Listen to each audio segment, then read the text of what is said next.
kali Pak, mungkin lebih pada tulisan disertasi, dan beberapa tulisan juga beliau masih aktif untuk mengisi IB Times-nya ya.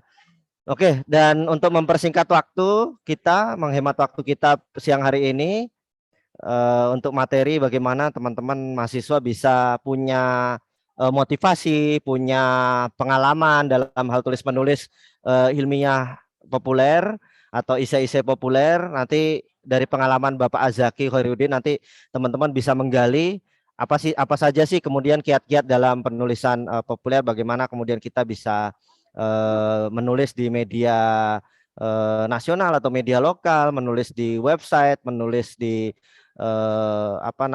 jurnal dan lain sebagainya. Nanti Pak Azaki akan memberikan kiat-kiatnya. Untuk kepada Bapak Azaki Khairuddin kami persilahkan.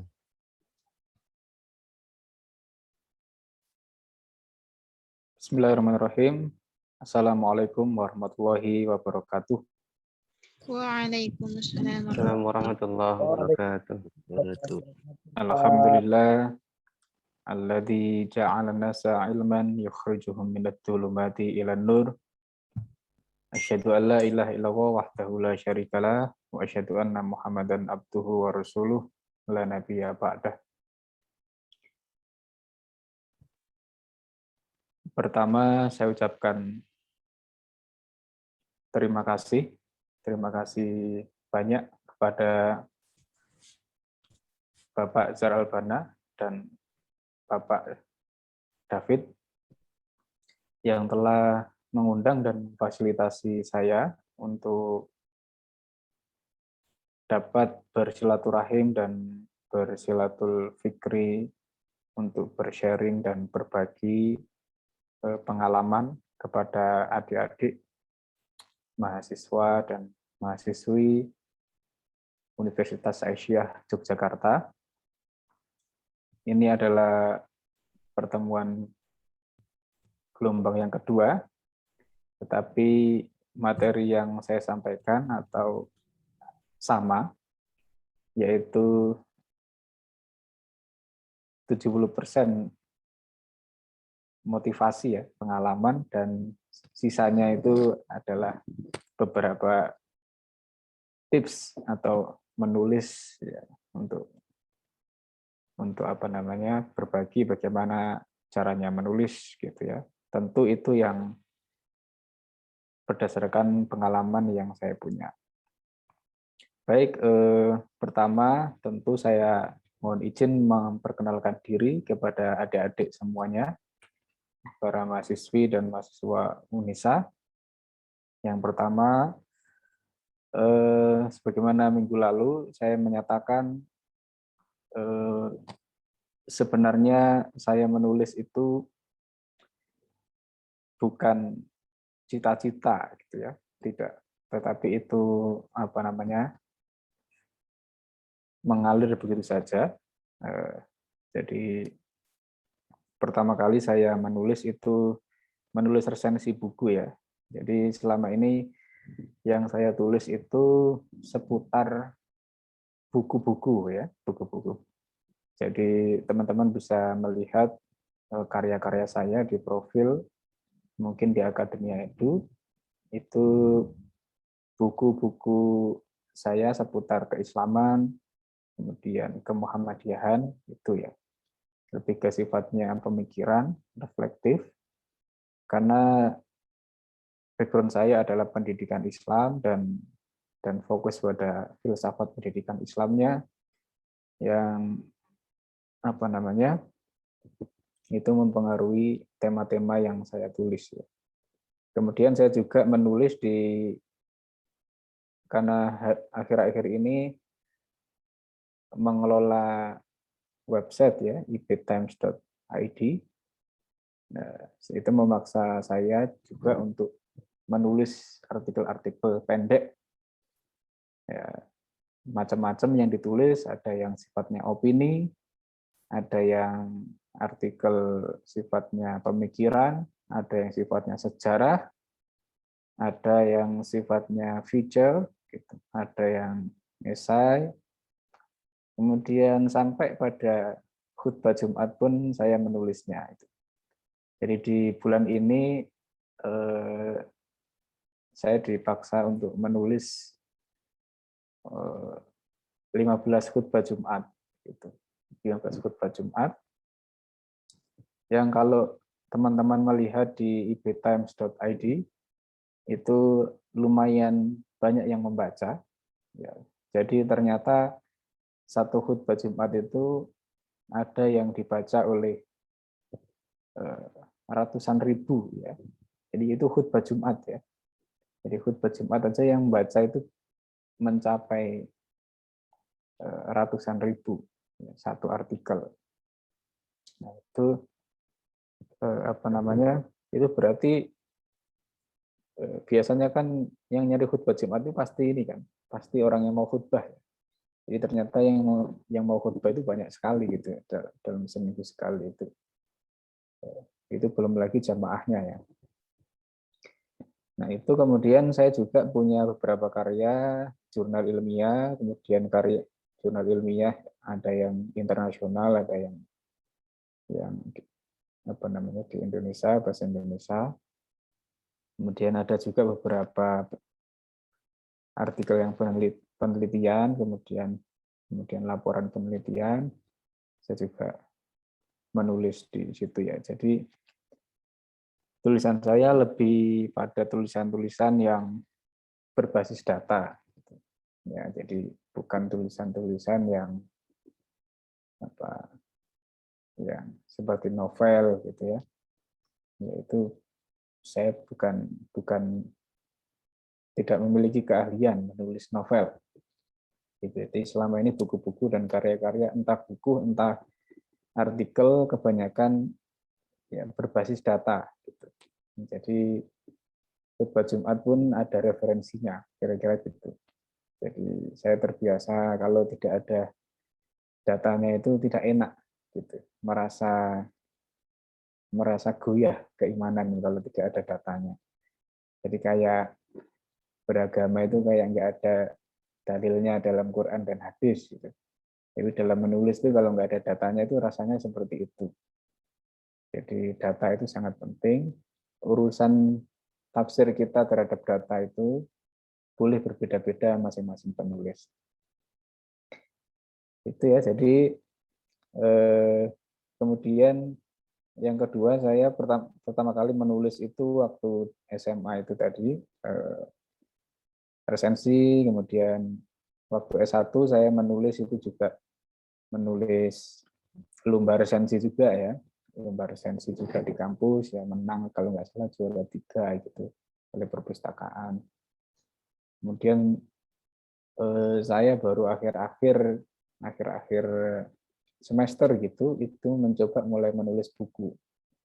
Yang waktu itu saya sambil menunggu skripsi, ya, sidang skripsi itu lama sekali nggak dipanggil-panggil sampai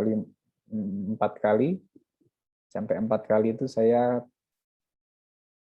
ujian udah siap rapi gitu, ya, bawa buku setumpuk, ternyata diundur, minggu depannya lagi diundur. Nah, itu sambil menunggu itu saya sekitar sebulan itu saya manfaatkan untuk menulis sebuah buku, ya, yang waktu itu kemudian diterbitkan oleh SMA saya gitu, ya, MUHI, SMA Muhammadiyah 1 Gresik, ya, bukan MUHI Jogja, ya, tapi MUHI Gresik.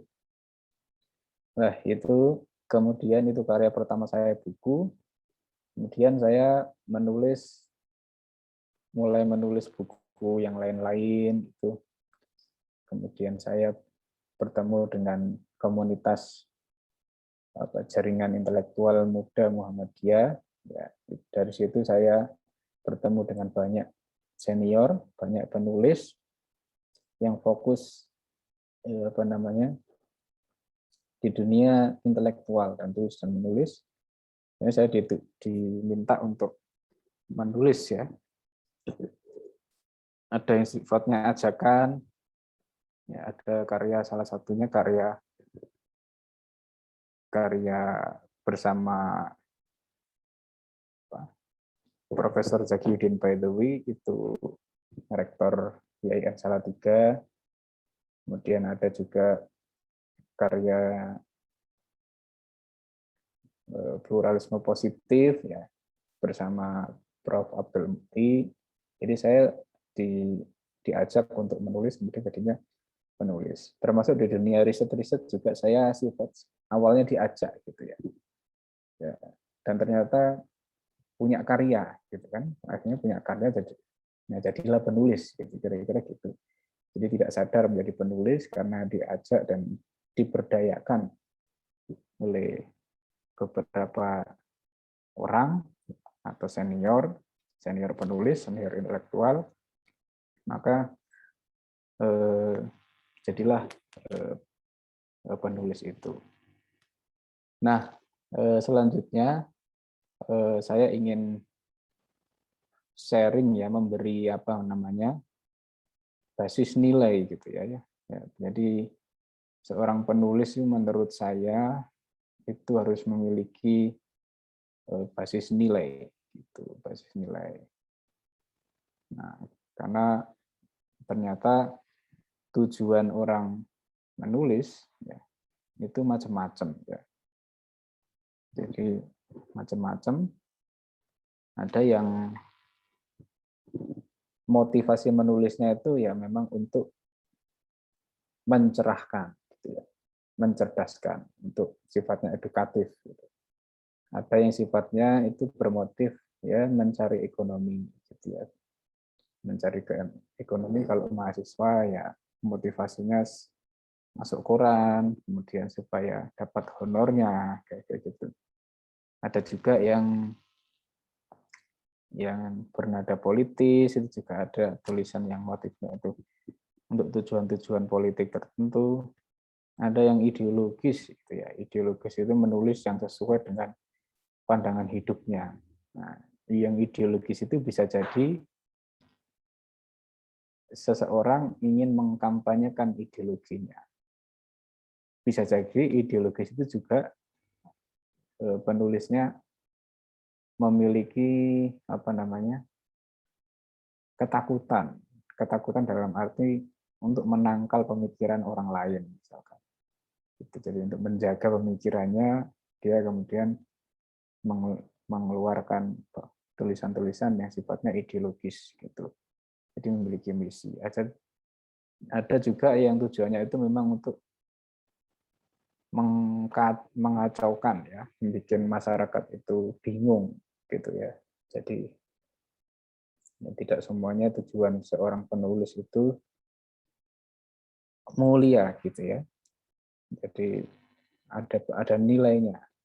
Jadi setiap penulis, setiap ilmuwan, ya, setiap siapapun itu pasti memiliki motif gitu, ya, memiliki individu. Nah di sini saya ingin sharing apa namanya sebagai seorang mahasiswi dan mahasiswa kampus Islam, ya kampus Islam, maka harus memiliki basis nilai itu. Nah, yang pertama menurut saya seorang penulis itu seorang mahasiswa juga dan mungkin seorang peneliti, seorang dosen, seorang guru yang bergerak di bidang keilmuan itu harus menjadikan tauhid sebagai basis nilai utama. Gitu. Jadi, tauhid itu menjadi basis utama. Gitu. Karena tauhid ini kalau dihayati betul, gitu ya. Jadi harus dihayati betul bahwa segala yang kita lakukan, segala yang aktivitas kita sehari-hari di kampus, aktivitas tulis-menulis, aktivitas keilmuan, aktivitas riset, ya, aktivitas membaca, itu bagian dari keabdian untuk Allah Subhanahu wa taala gitu. Karena kalau ini kita hayati maka pekerjaan itu menjadi ya, nyaman betul gitu ya. Menjadi nyaman betul, ada tugas-tugas itu tidak berat, tidak terasa berat, seberat apapun kalau dihayati jadinya puas gitu. Oleh karena itu, karena dihayati, maka sebagai mahasiswa, sebagai seorang ilmuwan, seorang penuntut ilmu, itu senantiasa memiliki sifat yang jujur, gitu ya. Karena yakin dihayati, dibimbing tauhid, ya, maka kita senantiasa jujur dalam menulis, gitu ya. Jadi sifat jujur itu nomor 1. Gitu. Jadi apa namanya? Makanya ada footnote-nya ya, dan ketika menulis itu kan harus ada footnote-nya. Harus ada footnote, itu pun juga bisa salah kalau tidak jujur.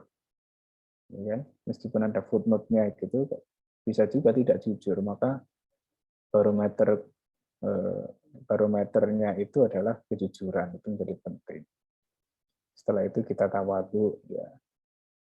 Jadi karena sebanyak buku dan pengetahuan apapun yang kita baca itu sebenarnya akan mengantarkan kita kepada sifat yang tawadhu. Ternyata masih banyak buku yang belum kita baca, gitu. Ternyata banyak sekali, seumur hidup kita membaca buku saja 24 jam itu kayaknya nggak habis itu untuk baca-baca buku dan pengetahuan itu. Maka kita semakin ya tidak sombong, gitu ya. Karena kita hayati sebagai pengabdian kepada Allah, maka dalam menulis, entah itu menulis skripsi, entah itu menulis karya ilmiah, menulis artikel, menulis tugas, itu kita harus seksama. Takut kan diawasi oleh Allah SWT, masa kita tidak seksama. Jadi masa ada salah-salahnya, gitu. Sehingga Pak Zahra Al-Banna dan Pak David itu nanti tidak sibuk mengkoreksi, karena mahasiswa-mahasiswanya sudah seksama, gitu. Sudah teliti. Gitu. Ketika menulis skripsi tidak banyak salah-salah ketiknya. Gitu. 1, 2, beberapa wajar. Tapi kalau hampir halaman ada salah ketik, ada salah-salah tanda baca, itu berarti tidak seksama. Gitu. Kemudian kritis dan apresiatif. Ya, bersikap kritis, ya, selalu berpikir, kemudian mengapresiasi orang lain.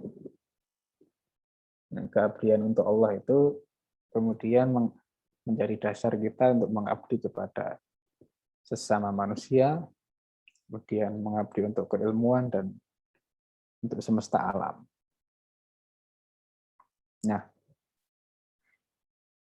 kemudian rukun iman, ya, rukun iman itu juga bisa kita transformasikan menjadi ya kayak rukun ilmuwan, gitu ya, atau rukun ilmu, gitu ya, ditransformasikan ke dalam dunia ilmu. Misalnya yang pertama, iman kepada Allah itu sebenarnya iman itu kan membangun hubungan. Kita dengan Allah itu kan membangun hubungan, kan, beriman kepada Allah, membangun hubungan kepada Allah, hubungannya adalah pengabdian. Gitu. Karena Allah itu adalah sumber ilmu pengetahuan, maka kita harus dalam konteks dunia keilmuan, kita mengabdi kepada ilmu. Gitu. Jadi mahasiswa itu yang mengabdi kepada ilmu. Gitu. Jadi ilmu itu kita abdi betul. Gitu. Selain mengabdi kepada Allah, maka kita juga mengabdi kepada ilmu. Kalau kita nggak senang ilmu, ya sudah, gitu. Tidak jadi ilmuwan, nggak usah jadi ilmuwan. Dan itu tidak berdosa, gitu kira-kira. Itu pilihan hidup, gitu ya. Kemudian beriman kepada malaikat, relasinya adalah persahabatan, maka sebagai seorang penulis kita harus punya jaringan penulis, gitu ya. Sesama penulis, ya. Jadi sesama penulis novel, sesama penulis jurnal ilmiah, sesama penulis buku itu harus punya jejaring komunitas. Karena itu yang akan menguatkan kita sebagai seorang penulis. Gitu. Kemudian beriman kepada kitab itu transformasinya adalah membaca buku, membaca jurnal ilmiah. Jadi kita harus membaca. Gitu. Jadi kalau kita tidak hobi membaca, maka kita tidak bisa jadi penulis kira-kira. Maka sebenarnya sejatinya aktivitas menulis itu memang aktivitas membaca, gitu. Mustahil orang menulis tanpa membaca, kira-kira seperti itu. Kemudian kita juga harus punya seorang sosok, ya, sosok penulis, sosok ilmuwan yang kita kagumi, yang itu akan menjadikan kita menjadikan kita itu kalau punya sosok itu, oh saya menulisnya seperti Pak Kunto Wijoyo misalkan gitu. Saya menulisnya seperti penulis-penulis yang atau tokoh-tokoh ilmuwan yang kita sukai. Kemudian menulis itu juga memiliki, sebagai seorang ilmuwan juga memiliki tugas untuk menjaga kerusakan, menunda kerusakan, gitu ya. Kemudian takdir ini bisa ditransformasikan bahwa ilmu kita ini terbatas, gitu. Oleh karena itu ilmu itu akan terus berkembang karena kemampuan manusia itu terbatas. Nah, di dalam konteks dunia digital, ya sejauh ini pengalaman saya mengelola media populer itu media website ya, itu yang paling sering dicari oleh orang-orang dan netizen itu adalah konten-konten fikih, khutbah Jumat, tokoh-tokoh Islam, dan doa-doa. Jadi doa itu banyak sekali dicari ya. Jadi nyari doa, kemudian searching di Google, doa apa, doa makan, doa nikahan, doa orang meninggal, doa orang sakit, itu ada di Google semua. Jadi masyarakat kita ini sebenarnya sejatinya yang suka yang doa-doa gitu ya. Bukan nyari yang usaha-usaha gitu ya, tapi lebih ke doa-doa. Intinya masyarakat itu senangnya nyari konten-konten yang gampang-gampang, yang ringan-ringan. Nah, peran mahasiswa menurut saya itu memiliki tugas sebagai penyambung lidahnya universitas. Karena mahasiswa ini adalah karena mahasiswa itu sebagai insan cendekia anak muda yang paling update terhadap ilmu pengetahuan. Ya kan? Dan dalam banyak hal sekarang itu saya yakin mahasiswa itu jauh lebih update daripada dosen. Gitu. Pengalaman saya mengajar juga begitu. Gitu. Maka kita dalam belajar mengajar itu sebenarnya adalah kolaborasi ya antara mahasiswa dan dosen itu sama-sama belajar. Gitu. Mahasiswa akan nambah pengetahuannya, dosen juga akan terus menambah pengetahuannya. Dan itu biasanya akan muncul pengetahuan-pengetahuan baru yang itu adanya di kampus.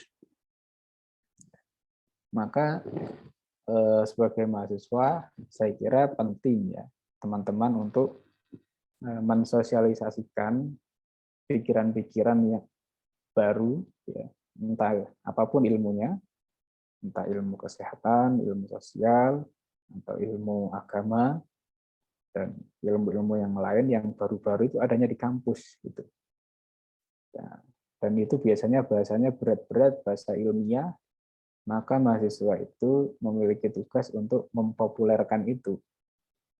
Ya, jadi kirimlah ke ibtimes.id, kirimlah ke Mojo, kirimlah ke islami.co, kirimlah ke alif.id, kirimlah ke milenialis, gagasan-gagasan kalian sebagai supaya masyarakat awam itu pengetahuannya juga baru gitu.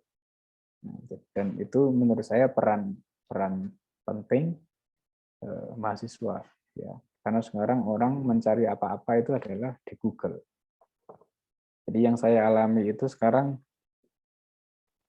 sebagai pengelola media Islam ya, itu juga mengalami apa ya? Jadi kayak ada saing. Kita ini kan kalau ibtimes.id punya peran untuk mempromosikan pemikiran-pemikiran Islam yang baru gitu ya. Pemikiran-pemikiran Islam berkemajuan yang progresif gitu ya, yang kontekstual. Tapi di dunia digital itu kita kalah dengan media-media besar. Ya, media-media besar, ada Kompas, ada Tribun, ada yang lain-lain. Itu kecenderungannya mengangkat tema-tema Islam yang ringan-ringan itu, gitu. Islam yang ringan-ringan dan itu tujuannya itu adalah pembaca. Ya. Jadi pembaca Islam itu banyak sekali, gitu.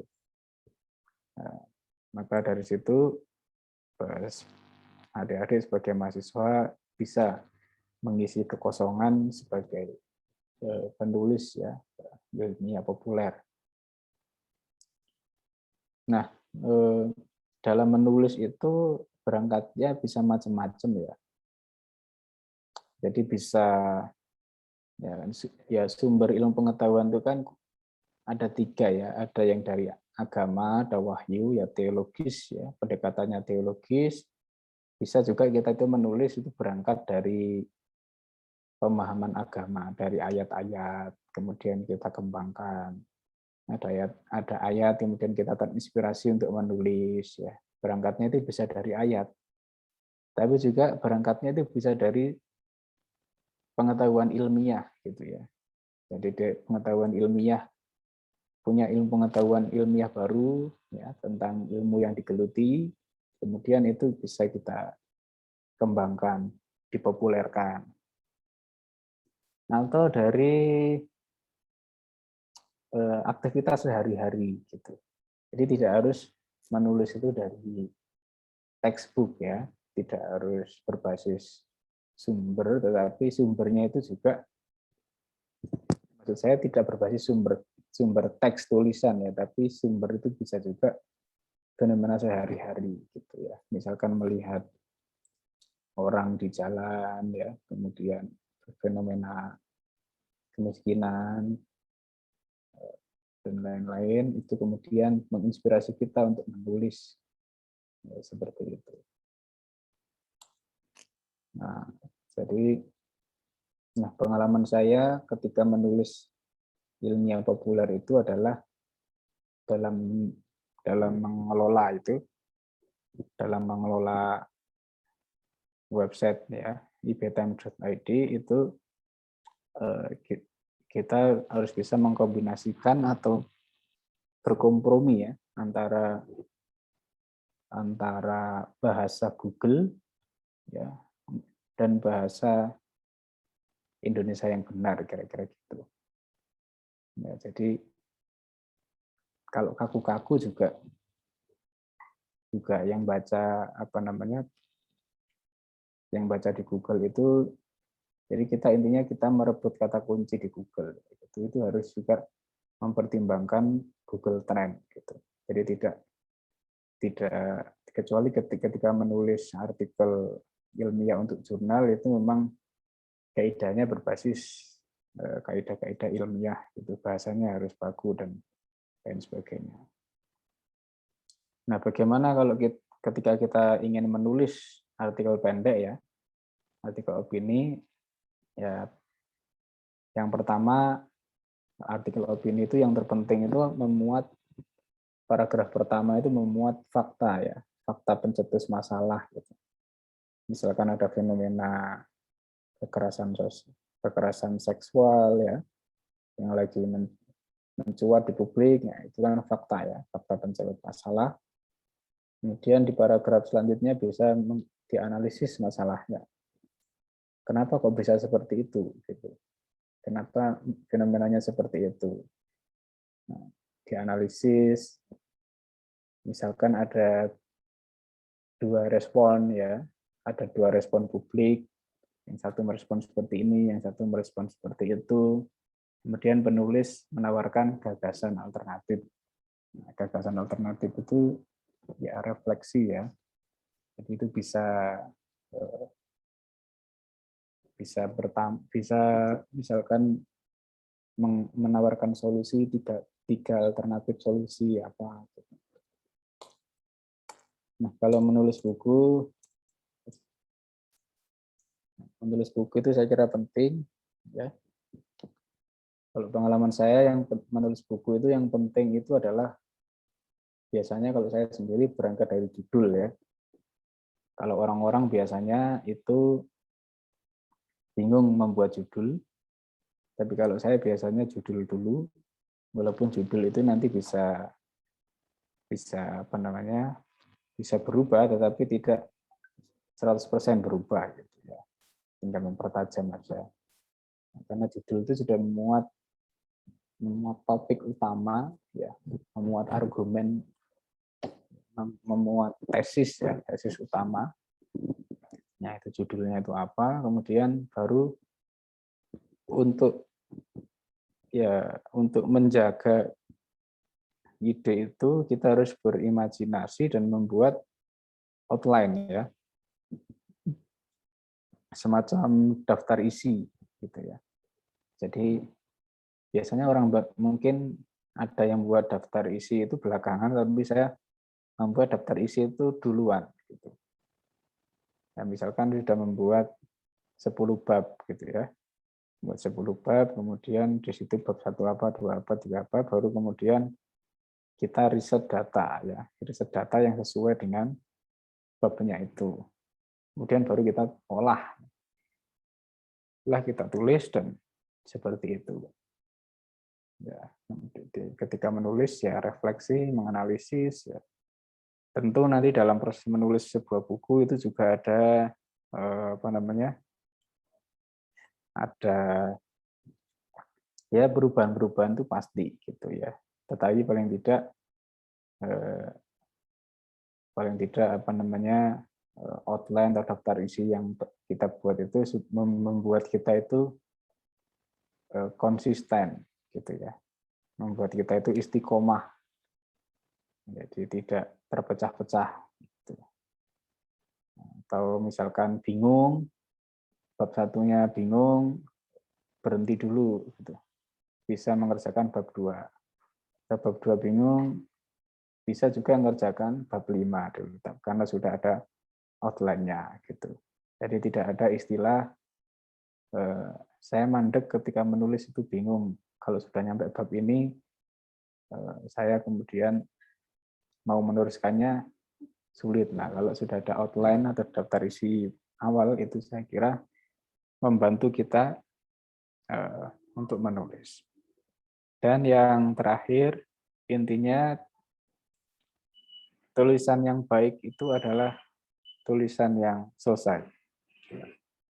Ya, karena itu ya, dari tulisan yang baik itu yang selesai, karena banyak orang menulis itu nggak selesai-selesai itu karena memang ya bingung mau diakhirinya kayak gimana. Tapi kalau kita ini nggak puas ya pasti ada kurangnya itu tadi, ada iman kepada takdir itu tadi, bahwa kita ini terbatas, akal kita terbatas, kemudian ilmu pengetahuan itu memang terbatas dan nanti akan bisa dikembangkan orang lain. Jadi tidak perlu takut mengakhiri tulisan, gitu. Yang penting selesai, diselesaikan, gitu. Cuma yang namanya yang penting selesai itu tetap diselesaikan dengan baik, bukan kemudian nggak ada penutup dan kesimpulannya. Mungkin itu pengantar sedikit dari saya. Kurang lebihnya mohon maaf. Saya kembalikan kepada moderator. Ya. Oke, terima kasih Pak Azaki. Oke. Ya itu tadi teman-teman sekilas materi ya yang disampaikan Pak Azaki terkait bagaimana kiat-kiat dan motivasi menulis baik itu buku dan sebagainya, dan bagaimana kemudian kita bisa mencari ide apa namanya semangat dalam hal tulis menulis. Oke, kita buka sesi pertanyaan buat teman-teman yang ingin bertanya terkait ya hal tulis menulis atau mungkin teman-teman punya pengalaman menulis sebelumnya, mungkin bisa diceritakan juga, atau mungkin teman-teman di sini ya ternyata mahasiswa Unisa ada yang diam-diam penulis misalnya, nggak ada yang tahu, tiba-tiba ternyata tulisannya viral begitu. Nah, monggo silakan ada yang bertanya, bisa raise hand menggunakan fitur raise hand. Nanti saya berikan akses. Oke, silahkan yang ingin bertanya. Monggo Mbak, siapa ini? Nadia. Ada yang ingin bertanya? Prodi Ilmu Komunikasi.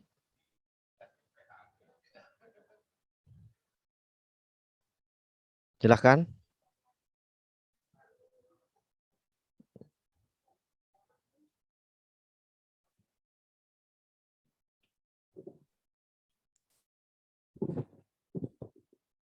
Oke. Salah. Siapa ada? Siapa ini? Monggo silahkan yang ingin ditanya atau bisa via chat kalau yang mau ingin bertanya.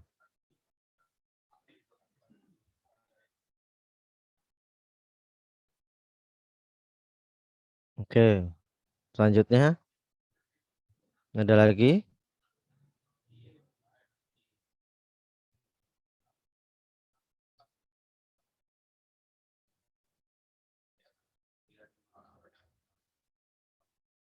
Teman-teman psikologi, komunikasi, perawatan. Kalau kemarin banyak banget yang nanya 6 orang itu. Sekarang baru satu ini di chat ini. Bagaimana cara kita meningkatkan hobi membaca ini dari Muhammad Wira.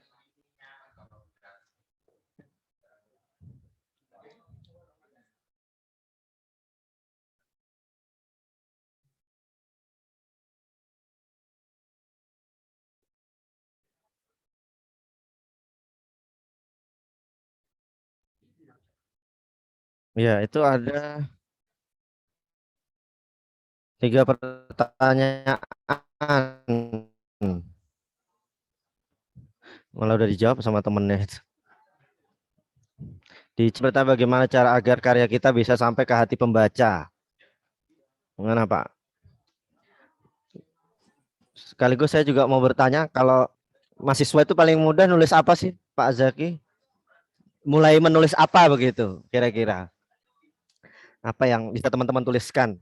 Selain yang diwajibkan untuk tugas kuliah atau ya artinya selain tugas kuliah, kira-kira mahasiswa itu cenderung menyukai apa Pak Azaki? Bocor. Ya, oke Pak Azhar. Ya, mungkin Pak Azhar dulu ya. Mahasiswa itu kira-kira menulis apa sih bagusnya ya? Kalau menurut saya loh ya, boleh aja nggak setuju. Kalau menurut saya sebagai apa ya? Sebagai dosennya mahasiswa. Ya, apa namanya? Yang penting mahasiswa itu adalah menulis review buku. Nah, jadi perbanyak review buku karena apa ya? Buku yang Anda baca itu akan semakin dalam dan tidak lupa begitu saja, walaupun membaca itu tidak harus tidak harus dihafal ya, paling enggak, tapi perspektif buku itu, inti gagasan dari buku itu akan lebih nancep ya ketika kita itu menuliskan menjadi resensi atau review buku gitu. Jadi coba aja teman-teman itu menulis ketika habis baca buku, ya itu sebagai bentuk pengikat ya, mengikat memori, gagasan, dan memperdalam. Karena menulis resensi itu sebenarnya tidak hanya buku itu bicara apa, tapi kadang juga kita membandingkan dengan buku yang sudah pernah kita baca, gitu, kita singgung. Nah itu ya menurut saya. Yang kedua itu kalau mahasiswa mungkin ya lebih ke gagasan. Ya, jadi gagasan itu sebagai apa namanya, ya bentuk sikap kritis mahasiswa terhadap realitas sosial gitu ya. Jadi ada isu apa gitu ya, kemudian mahasiswa menanggapi dalam bentuk tulisan gitu. Ya, entah itu tulisannya dalam bentuk opini atau dalam status yang panjang, yang intinya itu dibaca orang gitu. Gitu. Karena tujuan menulis itu sebenarnya kan ya mengubah pemikiran orang lain gitu. Kemudian mengkampanyekan ide yang kita punya supaya dibaca orang lain. Tapi yang paling utama saya rekomendasikan teman-teman mahasiswa itu berbanyak-banyak menulis review buku yang diminati atau yang sesuai dengan bidang studinya. Ya, jadi itu yang penting ya. Kemudian Pak izin bertanya bagaimana cara kita meningkatkan hobi membaca. Sudah dijawab ya, dengan membaca. Ya, apa namanya, meningkatkan hobi membaca saya kira dengan menulis. Ya, karena ketika kita itu menulis, maka kita butuh bahan bakar yang banyak. Gitu kan? Karena bahan bakar tulisan itu adalah membaca sebanyak-banyaknya. Jadi dengan menulis, yang kedua itu dengan apa namanya, sering-sering menjadi pembicara ya. Ketika menjadi pembicara tema tertentu gitu di komunitas-komunitas mahasiswa, itu kita kan akan membaca dulu gitu kalau mau apa namanya. Itu ya. Jadi akan mendorong mau nggak mau kita membaca kayak gitu. Ya. Jadi motivasinya itu bukan kayak motivasi membaca supaya sukses, ya bukan seperti itu. Tapi memang harus butuh gitu ya. Jadi teman-teman membaca itu harus butuh. Kalau nggak butuh ya nggak membaca juga gitu. Itu ya kalau apa namanya, meningkatkan membaca saya kira itu bisa dengan apa, menulis kemudian menjadi pembicara. Ya, entah laki-laki ya khutbah ya, dengan khutbah itu membaca dulu kira-kira gitu biasanya itu. Jadi kalau kita ini nggak punya kepentingan ya, nggak punya motivasi apa gitu, jadi memang harus punya motivasi ya, harus punya tujuan bikin apa yang membuat kita itu membaca. Jadi bukan nggak ngapa-ngapain terus baca gitu. Jadi memang harus gitu. Kemudian mengerjakan tugas skripsi ya, nanti itu pasti akan membaca banyak gitu. Kayak gitu ya. Oke. Kemudian saya bacakan yang tanya saja, saya pilih yang sama sebentar. Ini Pak izin bertanya, terkadang membaca ada sedikit rasa bosan. Bagaimana agar saat membaca tidak terlalu bosan? Nah ini dari Muhammad Sopo Firdaus. Itu pertama, kemudian kedua, bentar. Nah ini dari Sani Psikologi. Bagaimana mengembangkan tema yang kita buat? Karena kadang dia merasa bingung. Nah, terus kemudian pertanyaan keduanya, apakah paper dengan makalah itu berbeda? Terus yang pertanyaan ketiga, Satu-satu. oh satu-satu ya. Maksudnya tidak harus semua dijawab begitu Pak Azak. Artinya Yang satu tadi apa yang pertama dibaca tadi? ini Yang bosan. bosan kalau membaca. Ini kan mahasiswa sekarang ini membacanya kurang nih, Pak. Nah, gimana? Kadang nanti kalau udah skripsi baru mulai baca buku. Nanti semester 1 2 mungkin nggak baca buku gitu. Nanti semester 7 8 baru skripsi baru sibuk Ya, baca buku nih ke perpustakaan. ya tantangan hari ini itu kan literasi Iya. instan ya. Jadi kita ini cenderung pengennya yang cepat-cepat, yang simpel-simpel, nggak baca buku yang tebal-tebal gitu ya. Jadi nyari literasi ya yang Langsung instan-instan, langsung tanya Google ya, Pak ya. langsung tanya Google. Walaupun tanya Google itu boleh, cuma dari Google itu tergantung pertanyaannya kan. Kalau yang ditanya jurnal ilmiah kan yang akan ngelink ke sumber-sumber jurnal ilmiah. Kayak gitu. Ya intinya membaca itu pasti membosankan. Pasti ada bosannya. Sama kayak orang kerja itu ya juga pasti ada bosannya. Kalau nggak punya pekerjaan, bingung. Saya nggak punya pekerjaan. Begitu udah dapat pekerjaan, bingung dengan rutinitas kerja. Terus jadi mahasiswa juga gitu. Kalau nggak kuliah, nggak enak. Begitu kuliah, bosan.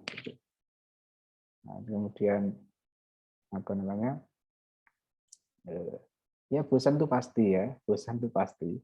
Saya nggak perlu tips untuk melawan kebosanan itu.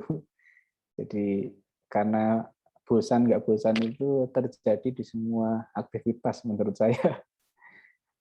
Jadi aktivitas ya semua pekerjaan saya kira.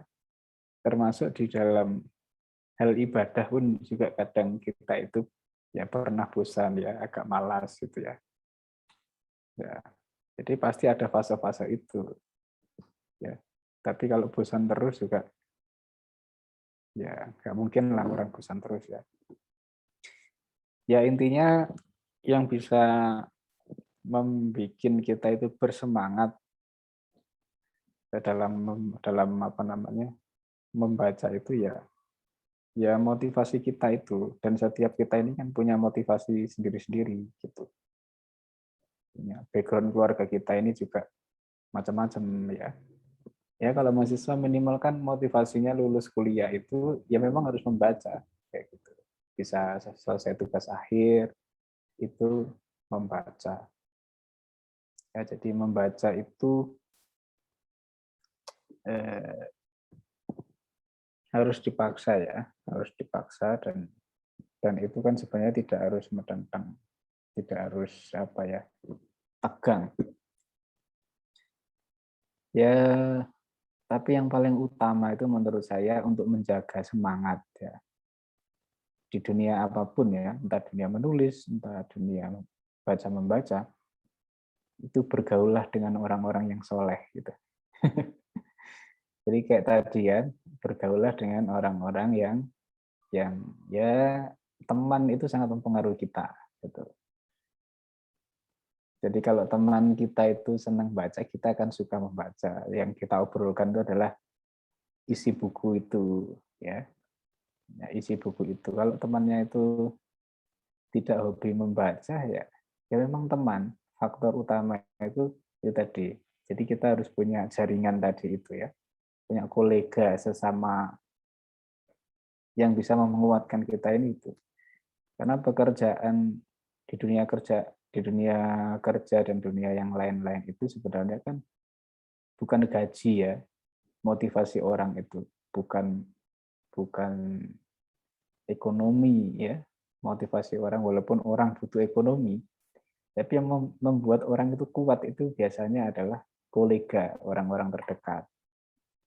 Nah, di dalam dunia membaca itu salah satu ya bergaullah dengan orang-orang yang suka membaca. Kalau saya sendiri dulu kan sampai sekarang ya, itu sering diskusinya koneksinya itu adalah koneksi orang-orang yang menulis gitu ya. Koneksinya orang-orang yang menulis, maka obrolan-obrolan ketika chattingan di WA dan lain-lain, ya, teleponan itu tidak lepas dari dunia perbukuan gitu. Jadi mencari mentor yang yang suka buku, yang mencari senior yang suka buku, ya. Jadi apa namanya, sering mendiskusikan buku dengan, jadi kita akan terpancing gitu ya. Kamu kalau punya teman yang saling mendukung kan, kamu udah baca ini belum? Oh, belum. Kalau belum, kalau belum diajak ngobrol kan nggak nyambung kan gitu. Maka harus baca dulu. Maka menurut saya yang paling penting itu adalah ya berteman dengan yang suka buku. Berteman dengan yang suka buku itu penting. Jadi saya juga punya teman dulu yang satu angkatan, kemudian yang lebih tua, ya, yang lebih tua banyak, yang lebih tua banyak, yang ya kaitannya dengan perbukuan itu. Kalau ada buku baru, kemudian di-share, kemudian kayak gitu. Itu ya, simpulin sendiri ya, kira-kira itulah kira-kira yang bisa menguatkan daya. Ya, ini kayaknya pertanyaannya hampir semua sama Pak Zaki dengan jawaban yang telah diberikan. eh Banyak sekali ya yes, tanya sepertinya. ya artinya pertanyaannya hampir sama dengan jawaban. Artinya ini persoalan pengembangan penulisan. Cuman saya coba filter lagi.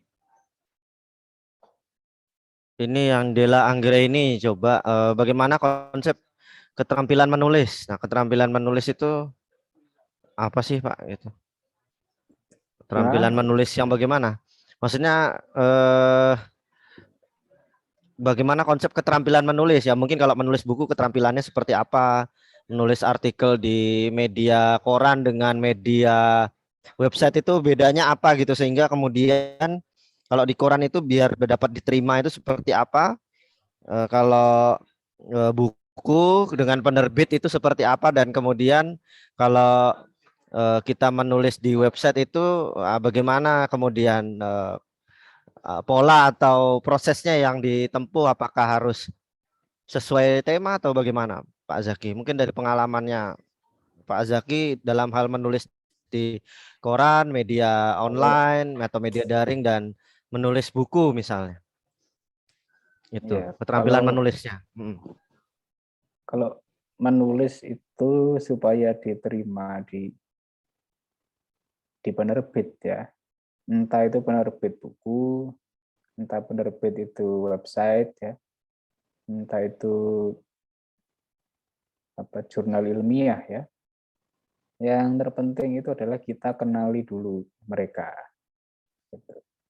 Jadi masing-masing penerbit itu punya orientasi yang berbeda, punya genre yang berbeda, punya topik-topik yang diminati oleh masing-masing penerbit itu berbeda. Setiap jurnal ilmiah juga memiliki fokus kajian yang berbeda-beda. Gitu. Dari namanya jurnal ilmiah itu juga beda-beda. Kemudian kalau jurnal ilmiah misalkan itu kita harus taati betul gaya selingkungnya jurnalnya itu formatnya seperti apa. Oh, jurnalnya seperti ini. Kemudian cara penulisan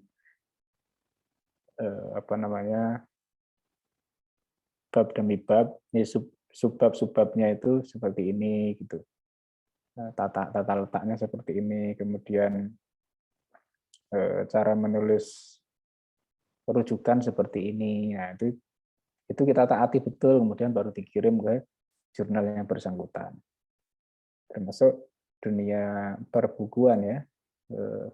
Dunia perbukuan juga kita harus mengenal betul penerbit ini menyukai topik-topik apa. Kemudian kita menulis sesuai dengan topik yang diminta oleh penerbit. Termasuk di koran juga seperti itu. Di koran cetak itu juga nulis di Republika dan di Kompas itu juga berbeda gitu. Bukan semata-mata persoalan teknis ya, tapi topik yang diminati koran itu juga masing-masing media massa berbeda. Termasuk website-website online ya. Jadi media-media online itu juga memiliki orientasi yang berbeda, dan selain orientasi, selain topik juga gaya penulisannya juga berbeda-beda yang menjadi ciri khas masing-masing itu. Jadi itu harus kita kenali betul untuk mengirim sebuah tulisan. Itu kita harus mengenal dengan baik karakter penerbit, entah itu jurnal, buku, entah itu media online. Nah, termasuk berapa karakter ya, berapa jumlah kata itu harus kita taati betul. Itu masing-masing berbeda-beda. Nah, kalau kita sudah menaati itu baru bisa diterima gitu. Nah, kalau koran sama sama media online itu tentu agak berbeda ya. Kalau koran itu tidak, kecenderungannya masih harus berdasarkan kaidah ya. Kaku ya, masih agak kaku bahasanya, tapi kalau media online itu cenderung santai gitu ya. Cenderung santai, biasanya yang agak selengean itu juga bisa. Kayak mojok itu kan menghibur ya, banyak kata-kata yang tidak bagus itu tinggal dicetak miring kayak gitu. Ya, tinggal tinggal miring aja gitu, atau dikasih tanda petik gitu ya. Jadi kayak gitu sih teman-teman. Nah, keterampilan menulis itu sebenarnya kalau dalam konteks hari ini itu adalah identik dengan kemampuan berpikir menurut saya. Gitu. Jadi karena menulis itu sebenarnya aktivitas berpikir dan bertutur gitu ya. Jadi berpikir. Jadi sebenarnya karena tulisan itu sejatinya menuangkan ide, ya, menuangkan aktivitas berpikir itu. Gitu. Kalau teman-teman terbiasa berpikir ya itu akan bisa menulis gitu. Jadi menulis berbeda dengan aktivitas mengetik gitu ya. Kita bisa aja ngomong tapi yang ngetikan orang lain gitu, misalkan males ngetik ya. Atau lewat aplikasi tapi kita ngomong gitu. Habis itu baru diedit. Nah, itu sebenarnya intinya itu pemikirannya itu. Bukan di ketik mengetiknya itu. Itu barangkali ada apa lagi ya tadi? Pertanyaan selanjutnya nih Pak dari Menulis. Najwa. Mau lanjut lagi? Ya, Najwa menulis Nabila. apa? Menulis. Menulis Oh Mas. dengan hati. Dengan hati. Oh, tak kira masih ada pertanyaan. Sudah kayaknya, sudah. Oh, udah. Oke, lanjut lagi Pak. Ini tips. Nah, ini mencatat dari Nabila, Najwa Nabila. Tips mencatat atau merangkum materi baik dari buku atau bacaan lain agar catatan yang kita tulis sesuai dengan kebutuhan kita. Sehingga tidak banyak memakan waktu untuk mencatat. Nah, ini kan biasanya kalau ngerjain tugas kuliah sama skripsi atau tesis. Nah, biasanya kita kan nyatet-nyatet yang penting-penting itu Pak di buku. Nanti kira-kira anunya gimana Pak? Apa tipsnya? Nah, itu. Kemudian yang kedua lanjut, ini mungkin penting. Apakah IBTES menerima tulisan berupa puisi, sajak, prosa dan sebagainya Pak? Gitu. Dari Ahmad Fauzul. Nah. Ya, menerima itu. IBTM termasuk yang kesulitan mencari tulisan-tulisan sastra. Sebenarnya kita tidak anti sastra ya. Jadi sebenarnya cerpen itu juga pengen kita muat, tapi kan ya mencari tulisan-tulisan itu termasuk puisi juga nggak banyak. Sebenarnya kita pengen muat itu. Jadi teman-teman kalau punya puisi, sedang berpuisi, silakan saja dikirim gitu di IBTM. Kemudian tadi apa nih? Yang pertama lupa lagi. Udah tua ini. Tips tips kalau kita nyatet nyatet ya, nyatet nyatet. ya merangkum buku-buku gitu kalau mau Ya, menulis kalau merangkum seperti buku yang bagus itu memang kita tetap agak tradisional ya, dalam arti punya buku sendiri ya. Ini untuk mau nulis skripsi misalnya ya.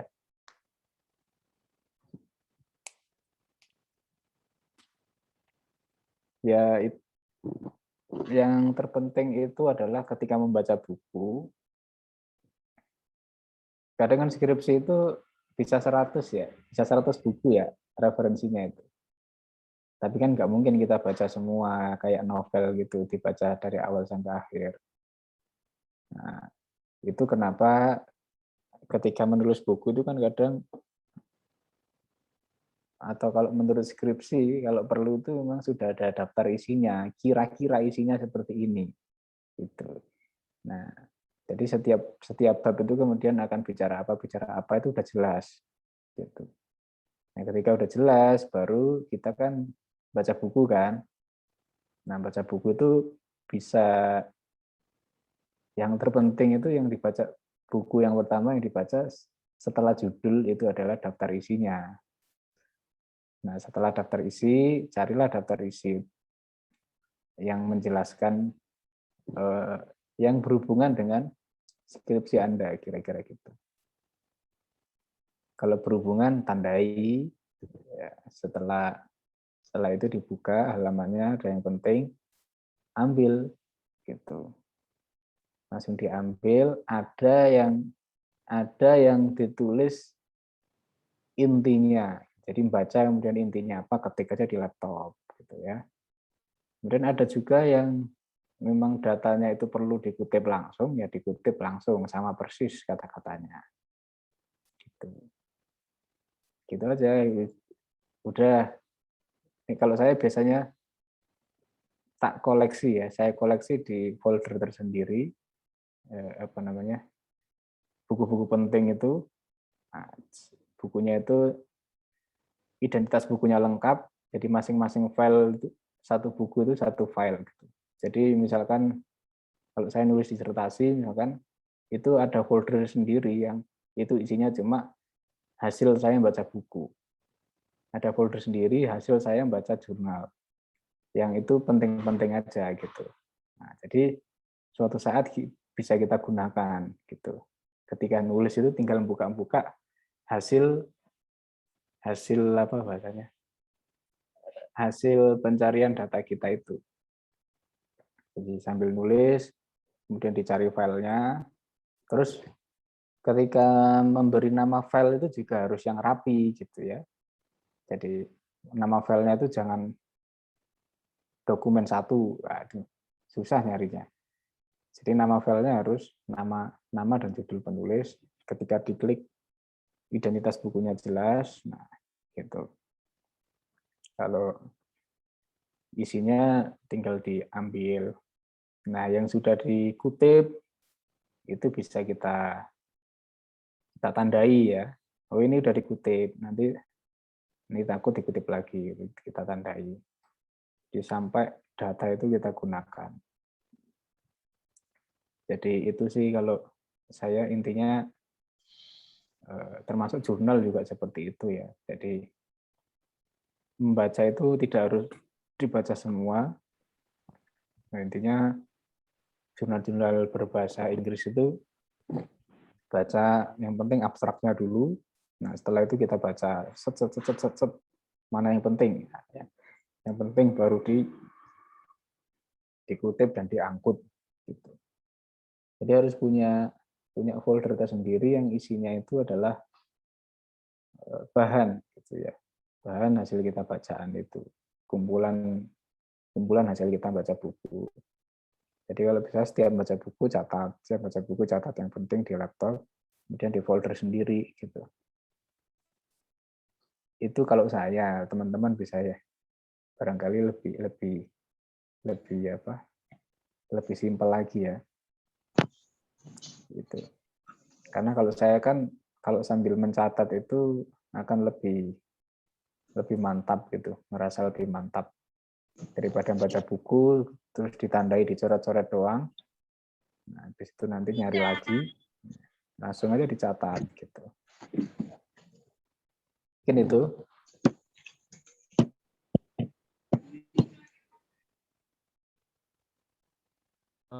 Oke, Pak Zaki.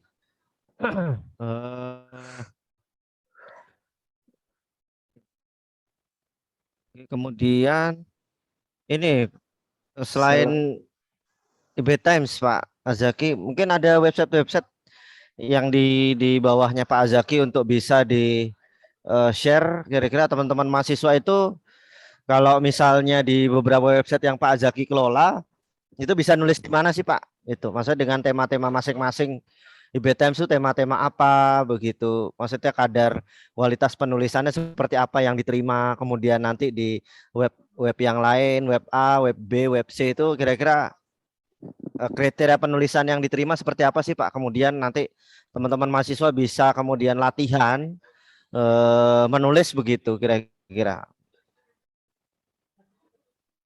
Ya sebenarnya yang saya bawai langsung bisa ngontrol, yang bisa ngontrol langsung ya, yang punya sendiri itu ya ada ibtimes.id, ada rahma.id dan millennialis.id. Millennialis itu untuk ya topik-topik anak muda ya, pembacanya SMA dan mahasiswa ya. Topiknya apa aja itu, mulai dari olahraga, kemudian lifestyle, pakaian, makanan, jalan-jalan, dan lain-lain. Yang Islam-Islam juga, tapi yang sifatnya anak-anak muda. Nah, itu bisa di millennialis.id. Kalau ibtimes.id, teman-teman bisa mengirim artikel-artikel Islam yang ilmiah gitu. Nah, dari Islam progresif gitu. Jadi jadi menulis Islam tapi tidak harus pakai ayat. Nah, jadi misalkan teman-teman mencermati, tergantung ilmunya kan gitu. Jadi tergantung ilmunya masing-masing. Teman-teman yang di Unisa kan jurusannya macam-macam ya. Nah, itu bisa menulis topik apapun sesuai dengan jurusan gitu. Terus yang rahma.id itu topik-topik keluarga ya. Keluarga, topik-topik topik keluarga, perempuan gitu. Jadi apapun topiknya tapi sudut pandangnya perempuan gitu. Jadi bukan perempuan sebagai objek pembahasan, bukan ya, tapi mewakili suara perempuan, kira-kira gitu. Ya, jadi misalkan ada tema apa ya? Tema yang umum ya. Tidak harus kekerasan seksual ya, tapi temanya yang umum. Contohnya apa ya? Tema umum itu tema kurikulum, pokoknya topik-topik umum, tapi dilihatnya dari sudut pandang perempuan. Perempuan yang mikirnya seperti ini. Itu bisa di rahma.id. Terus yang lain-lain masih banyak sebenarnya, tapi tidak saya kontrol langsung, sifatnya cuma jaringan. Ada tanwir.id, ada Mahanpedia, terus ada apalagi sampai lupa, ada gagas.id, ya, macam-macam. Itu barangkali. Oke, Pak Azaki, Pak David, saya kira materi yang disampaikan Pak Azaki sudah cukup dan beberapa pertanyaan teman-teman juga sudah baik dan berhubungan dengan perihal tulis-menulis. Nanti teman-teman yang ingin latihan tulis-menulis bisa langsung ke website IB Times, Rahma ID atau yang tadi beberapa sudah disebutkan. Bisa untuk latihan menulis, nanti bisa baca-baca dulu websitenya, kira-kira arahan temanya, tulisannya seperti apa begitu. Saya kira itu Pak Azaki, terima kasih atas kehadiran dan waktunya, meluangkan waktu untuk bisa memberikan materi terhadap teman-teman Unisa untuk sesi yang kedua. di semester ini.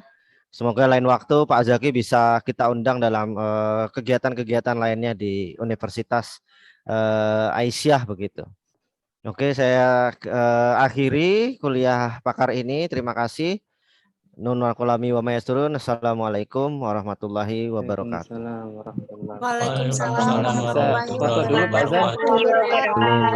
warahmatullahi wabarakatuh. Terima kasih ilmunya. Teman-teman foto dulu, silahkan di on kan Terima kasih kameranya. Bapak. Terima kasih Bapak.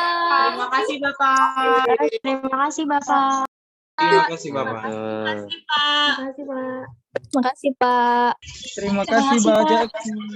Assalamualaikum warahmatullahi saya tadi wabarakatuh. mau bertanya tapi sudah disampaikan Pak Zaki di awal tadi. Gimana caranya Terima kasih Pak. agar ada motivasi lagi untuk menulis. Menulis Pak, terutama kalau dosen tuh. Kalau udah nulis, udah berhenti, Pak. udah lupa lagi begitu. Aduh. Terima kasih Pak Zaki. Sudah Assalamualaikum Sama-sama semua. Sama-sama. insyaallah bermanfaat. Nah, terus Bun, Pak Zaki. Oke, mohon izin, nggih. Ji, Pak Zaki. Oke. Assalamualaikum. Waalaikumsalam warahmatullahi wabarakatuh.